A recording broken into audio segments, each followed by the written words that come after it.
Labadiena. Išsiaiškinkime, kaipgi tapti Elvis bibliotekos skaitytoju. Tam, kad tapti Elvis bibliotekos skaitytoju, reikėtų gauti pažymą iš asmens sveikatos priežiūros specialisto. Tam, kad ją gauti, pabandykime atsakyti savo keletą klausimų. Ar man tapo sunkiau skaityti, nei tai buvo anksčiau? Kas pasikeitė?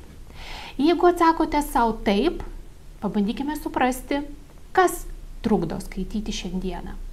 Gal tai akių sveikata, gal jūsų akių ligos, glaukoma, pažengusi katarakta ar kiti susirgimai, kurie gali trukdyti skaitimui. Gal pablogėjo jūsų regos aštrumas. Visais šiais atvejais kreipkitės į optometrininką arba į akių ligų gydytoją ir jums bus išduota pažyma įvertinus jūsų matymo galimybės.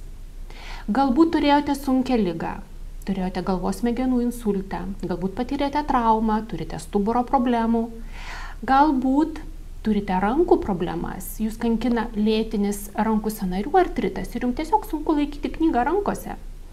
Visais šiais atvejais jums galėtų pagelbėti jūsų šeimos gydytojas. Svarbu apie tai kalbėti, pasakyti, kur problema, kad specialistas jūs išgirstų ir žinotų, ko jums gali padėti. Galbūt turite skaitymo raidos sutrikimą, disleksiją, kuomet skaitymo galimybės tampa labai apsunkintos. Šiuo atveju jums galėtų pagelbėti logopedas.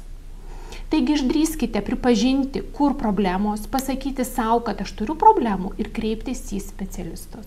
Jums bus išduota Elvis bibliotekos prieigos pažyma, su kuria galėsite atvykti savo regioninį arba skyrių Elvis bibliotekos registracijai arba registruotis galėsite internetu, ten prisegę pažymos kopiją. Taigi tapti Elvis bibliotekos skaitytoju visai nesunku. Sėkmės jums!